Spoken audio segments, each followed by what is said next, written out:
And now let's move on. We've got a Thursday night NFL game and 2 college football games. Again, I nailed the another MAC total. Nailed that one last night, although it did cut it a little bit close, but the game went roughly as I thought. Tonight, let's just quickly touch on the college games, and then we'll get to NFL to see if you have anything deeper to say about that one. There is one bet that I made on a total, and I did take the over in Buffalo Ball State at 56.5. It's 56.5 or 57. I will give that one. Bookmaker has 56.5 minus 110. Obviously, Buffalo getting back their quarterback is big for their offense, right? That helps. Ball State has definite issues offensively with their quarterbacks. Neither one of their quarterbacks is that good at all, but hopefully they'll be able to help something when it comes to getting this one over. And, of course, Ball State has repeatedly gotten gashed offensively over their past 3 or 4 games. And with Buffalo's quarterback returning, I don't think he's going to be lethargic here, and I think he'll be able to put up enough points to push this game over. 56.5. I don't quite like this one as much as I like the other 2 MAC totals that I gave this week, which both cashed, but I will give that one as an official pick. What do you think, Jim? I think it's a good play.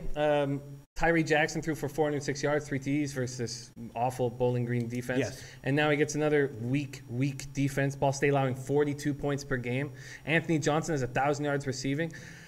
I see where you're going with it. It makes sense to me. The Tulsa-South Florida game is very, very tricky. Both are off a bye, and South Florida, of course, a great team, but they are off of 3 straight ATS losses, and, of course, they had the big loss to Houston last game. Charlie Strong did a great job as a coach rallying them to get a win in their next game against UConn, but they didn't cover that one either. They were too big of a favorite, even though they got a margin win. Tulsa got blasted by Memphis in their last game. Obviously, South Florida is the much better team here, but it seems a little bit, Tulsa, South Florida has the big game against Central Florida next week, which is, they say they're not looking ahead to that, and I believe that. I believe that Charlie Strong is going to make these guys focus on this game. Still, though, Tulsa's not a pushover, even though they're much worse this year than they have been in years past, and my leans on this one would be to Tulsa and the over on this game for now, but the lines look pretty close, pretty dead on to me, and could easily go under. South Florida could easily win this one by 40, so, but my leans would be Tulsa and the over. Those are not going to be official picks. I will just take the Buffalo Ball State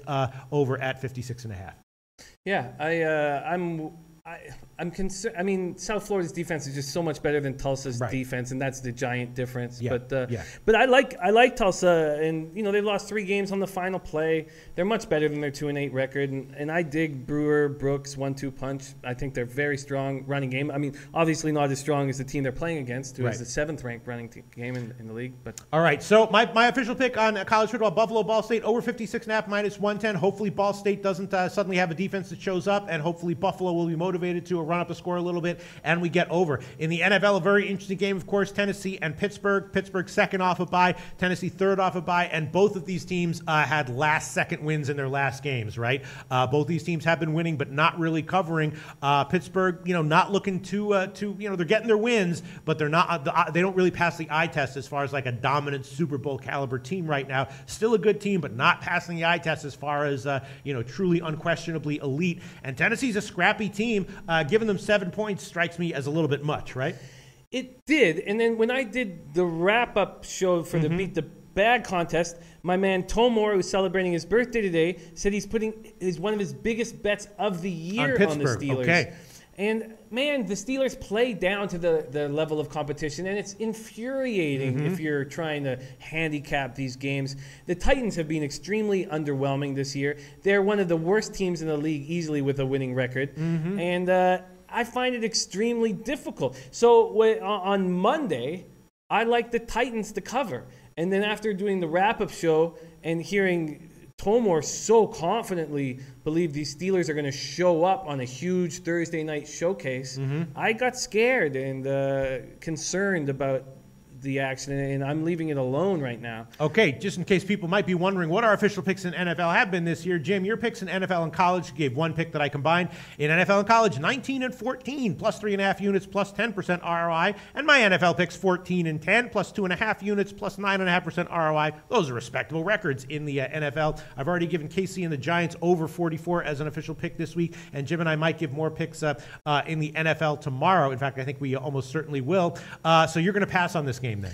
I'm going to pass. Aspire to Elate says Pittsburgh is the best bet of the week. Pittsburgh is great on primetime at home. He sees a 28-10 game. Nick Dial says Steelers haven't won an easy game all fucking season. Right. I mean, they struggled to beat Indianapolis and Tennessee. Look, I just like the character of Marcus Mariota. I feel like he's a bad guy to bet against when he's a big underdog like this. But I certainly respect Tom Marino Tomor. I'm not going to bet this game. I'm going to pass on it, so I'm definitely not going to give it as a pick in this show. Alonzo says Steelers win easy. And then Eric Swiatek says Titans money line. Okay, there you go. Yeah, I mean, I could see it again. Tennessee is a team. Marcus Mariota is a guy who tends to keep teams in games. Tennessee tends to have a nice running game, and Pittsburgh, they've been up and down. You know, they can explode offensively at any time. They have the weapons, the horses on offense to do that, right? Wow, I agree. Wow, there's some great, interesting stuff. Delta 7575, who we love capping with, says they don't just play down; they just suck. I mean, you think the Steelers suck? I mean.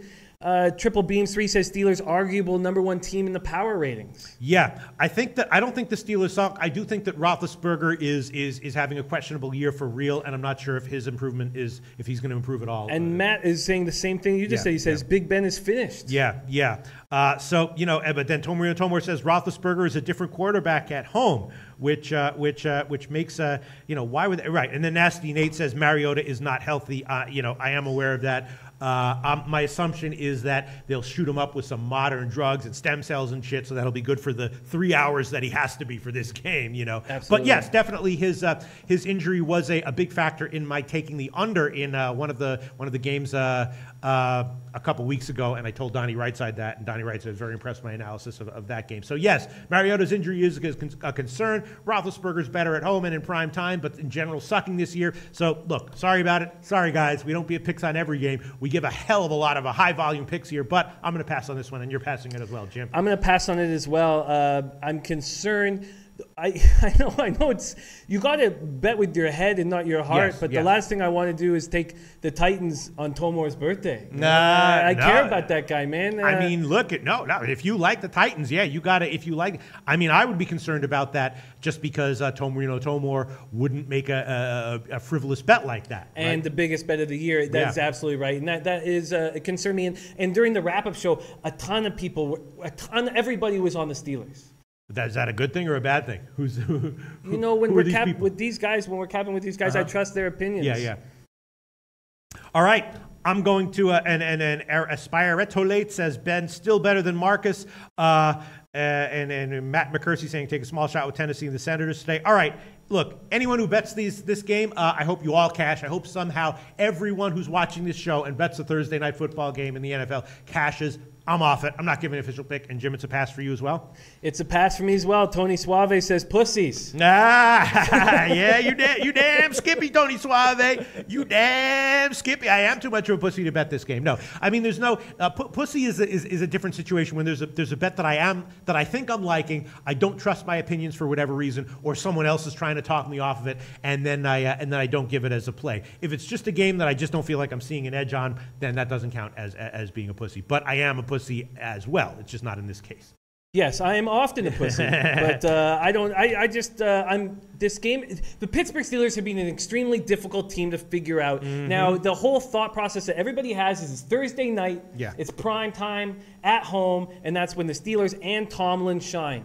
Sure, that makes sense to me, but they can't cover against shit football teams. Yeah, you're giving a lot of points to a legit talented football team. Mariota might be injured, but he's still a guy with good character, knows how to read the field.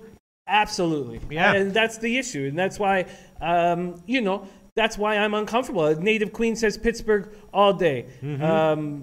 Native Queen says Pittsburgh first half, which might be, that might be the best way to take him. I don't know. I'm going to pass, and I'm going to pass, and I guess we can wrap up the show, right? There's a lot of great comments that I would love to address here, but once again, starting on Monday, we're going to be doing these shows at 12 o'clock Eastern Time, and then a second sort of recap show at 6 o'clock Eastern Time, where we'll look at the line movements, add and subtract maybe some of our picks, and of course, we'll review some of the comments that we didn't have time to get to that I would love to get to. I would love to have a show that's all about the comments, which is not what the 6 o'clock show is going to be, but it gives us more time to address comments, right, Jim? Absolutely. All right. Hey guys, thanks for tuning in to our channel. Now, we've put a lot of work into producing all these free videos, so please help us out and keep all our content free for you forever by simply liking, sharing, commenting, and subscribing. Now, not to mention, a visit to our industry-leading website will warm the hearts of all our SBR employees, especially myself. Now, the links are over there to the left, so do check those out. Thanks for watching.